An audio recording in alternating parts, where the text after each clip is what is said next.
Meir, bonjour, merci d'être avec nous ce matin, Chag Sameach. Bonjour, Chag Sameach, Moadim Simcha, Olivier. Alors, vous avez écrit donc sur votre, c'est un coup de gueule en fait, sur votre compte Facebook justement. Vous parlez d'un encouragement de la politique d'incitation au terrorisme de la part de la France. Oui, je dis ça suffit. Je dis aujourd'hui, je suis en colère, je suis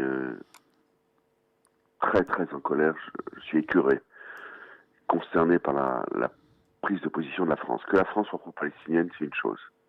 Qu'elle a envie d'aider les Palestiniens, elle a le droit, c'est la politique traditionnelle de la France. Mais qu'elle encourage le terrorisme de façon ouverte. De quoi s'agit-il Après le meurtre sauvage de la petite fille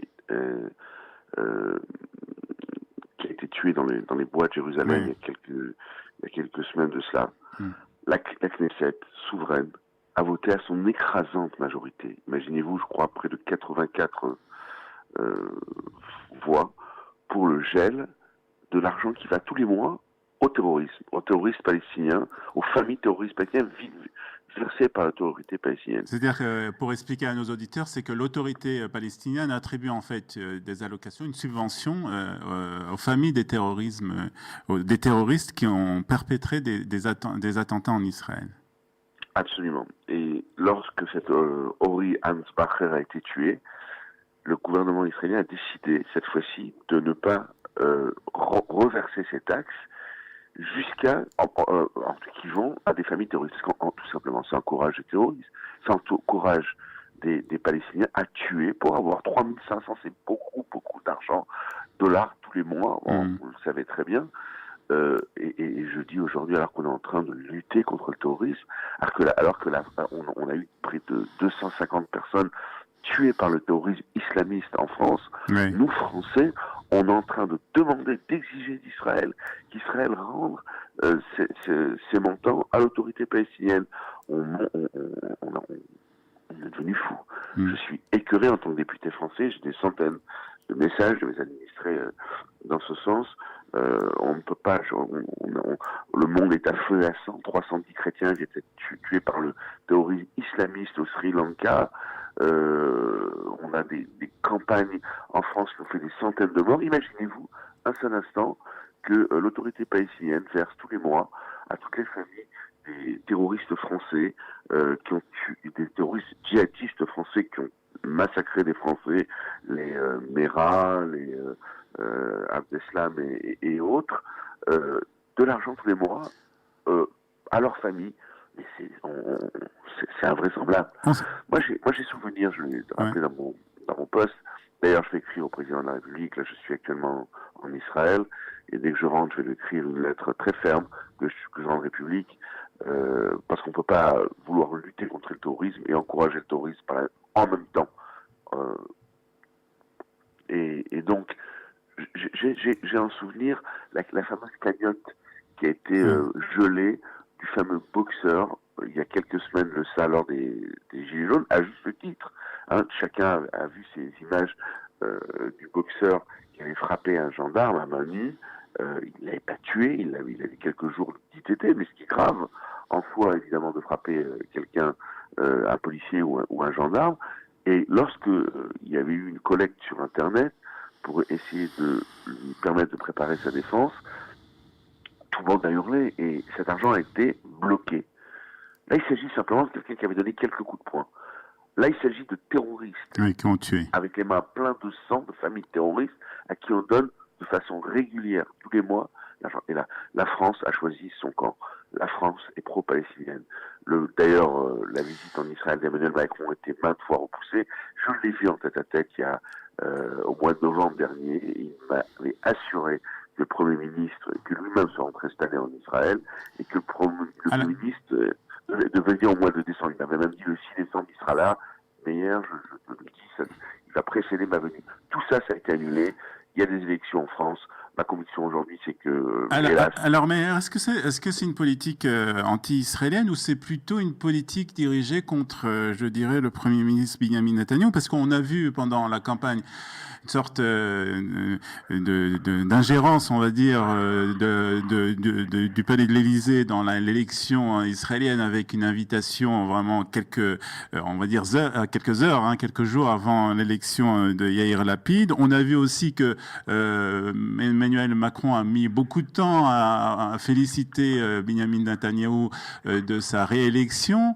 Alors on est en train de peut-être d'imaginer qu'il s'agit plus d'une politique contre Benjamin Netanyahu qu'une politique anti-israélienne? Non, c'est faux. C'est d'abord une politique anti-israélienne. Je vous rappelle que, je reviendrai évidemment sur le cas Netanyahou, ça c'est plutôt un détail. C'est d'abord une politique qui est contre-israélienne et pro-palestinienne, qui est récurrente. Je vous rappelle les votes à l'UNESCO, année après année, qui ont lieu année après année, qui font du côté de la Maravi une mosquée. Je vous rappelle les condamnations à chaque fois qu'Israël est en état de légitime défense à Gaza. Je crois que nous, Français, on a beaucoup à apprendre des Israéliens de la façon dont ils gèrent leur sécurité.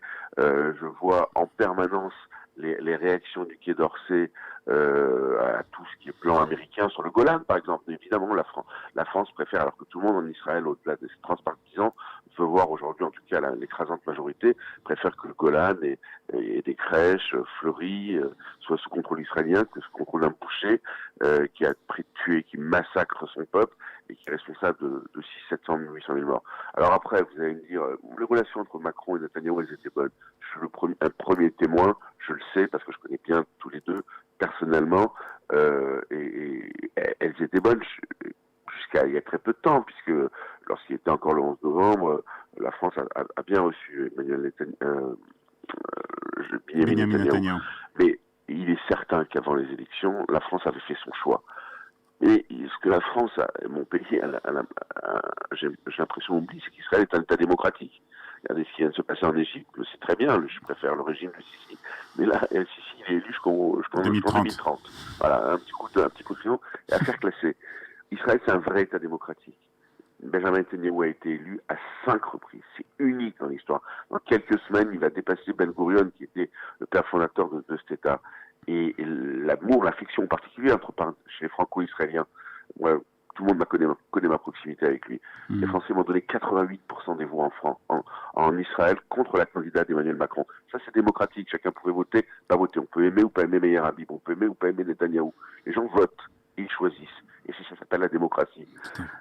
Et je dis aujourd'hui le fait qu'Emmanuel Macron est petit, et c'est même presque mesquin, j'aurais envie de dire, j'imagine un seul instant que une semaine ou 4 jours, pas une semaine, 4 jours avant les élections qui vont avoir lieu dans 3 ans à la présidence de la République, si Emmanuel Macron est candidat, Benjamin Netanyahou reçoive de façon officielle au bureau du Premier ministre à Jérusalem le candidat de droite, voire d'extrême droite, ce que je ne souhaite évidemment pas, qui soit au second tour. Ce serait inamical, ce serait invraisemblable, et ça n'arrivera pas. Et je ne comprends pas que Emmanuel Macron ait décidé, alors qu'il me dit ouvertement, Benjamin Netanyahu est un ami, qu'il l'apprécie, à vouloir peser sur les élections. Donc c'est un peu incompréhensible. Peut-être au Granini. Il y a des élections qui vont avoir lieu dans un mois en France, des élections européennes, et on veut avoir des voix de tous les côtés, en particulier de la communauté musulmane en France, ce qui est ça légitime, mais pas en encourageant le terrorisme.